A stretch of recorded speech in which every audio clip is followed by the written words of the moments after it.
আড়ালে নিবে। আমার আপনার হিসাবটা পর্দার আড়ালে নিলে বেঁচে গেলাম।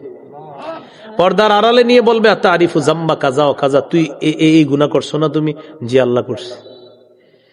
3 বার স্বীকৃতি নেওয়ার পর আল্লাহ তাআলা বলবেন তুমি কিছু কিছু ভালো কাজ করেছিলা, নির্জনে ডেকেছিলা, নির্জনে স্মরণ করেছিলা, আমি আল্লাহকে আল্লাহ বলে মেনে নিয়েছিলা, তোমার চোখ থেকে চোখের পানি বের হয়েছিল, তোমার ওই আমলগুলা খুব ভালো ছিল, যাও কাউকে বলা দরকার নাই, তোমার ডান হাতে আমল নামা দিয়ে দিলাম, মাফ করে দিলাম।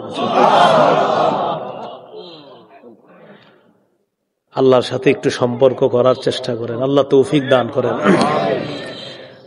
7 নাম্বার, রাজুলুন তাসাদ্দাকা আখফা হাত্তা লা তা'লামা শিমালুহু মা তুনফিকু ইয়ামিনুহু।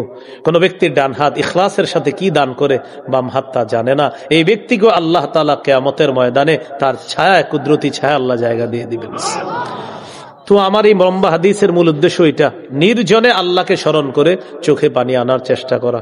তাহলে 2টা আলোচনা আজকে আমরা জানলাম, একটা দয়ার কান্না আর একটা হলো ভয়ের কান্না। বলেন, একটা দয়ার আর একটা কিসের? ভয়ের কান্না। এই 2 কান্না আমরা যেন অর্জন করতে পারি, বিশেষ করে ভয়ের কান্নাটা, আল্লাহর ভয়, জাহান্নামের ভয়। আল্লাহ তৌফিক দান করেন। হ্যাঁ, 9:30 পর্যন্ত থাকার কথা ছিল, নাকি 9:30 পর্যন্ত ছিল, তারপরে 15 মিনিট বেশি হয়ে গেছে। আলহামদুলিল্লাহ, আল্লাহ তাআলা আমাদের সকলকে যে কথাগুলা বললাম শুনলাম আমল করার তৌফিক দান করেন। ভাই, আমার সাথে একটু ওয়াদা করেন, গুনাহের স্মরণ নির্জনে করবো তো ইনশাআল্লাহ? কাউকে বলা দরকার নাই, শুধু আল্লাহকে বলবেন, আল্লাহ আমার গুনাহের শেষ নাই, মাবুদ আপনার রহমতেরও তো শেষ নাই। এইভাবে বলবেন, আল্লাহ আপনার রহমতের কাছে আমার পাহাড় পরিমাণ গুনাহ কিচ্ছু না। এক হাদিসে আসছে, আমার কোনো বান্দার গুনাহ যদি আকাশের চূড়ায় পৌঁছে যায়, আর ও যদি আমাকে বলে আল্লাহ আপনার কাছে মাপ চাই, দিল থেকে কায়মনো বাক্যে যদি ও আমাকে বলে, আর আমাকে ও রব মনে করে, আমি আল্লাহ ওর এই পাহাড় সম গুনাহ মাফ করব, আমি কারো পরোয়া করি না। আল্লাহ কারো পরোয়া করে না, মাফ করে দিবে। আল্লাহ তৌফিক দান করেন। আজকের যে আলোচনাটা শুনলেন, আমার সংকলন মিম্বরের আমানতের 1ম খণ্ডের সর্বশেষ আলোচনাটা কান্না সম্পর্কে। যদি কারো প্রয়োজন হয়, গাড়ির কাঁচ না ভেঙে, আমি গাড়িতে যাইতে যাইতে যদি পারেন সংগ্রহ করে নেন। গাড়ির কাঁচ কিন্তু ভাঙা যাবে না, ঠিক আছে? গাড়ির কাঁচ না ভেঙে যদি কেউ পারেন সংগ্রহ করতে পারেন। সময়, আমি গাড়িতে উঠবো, এরপরে আর সময় নাই।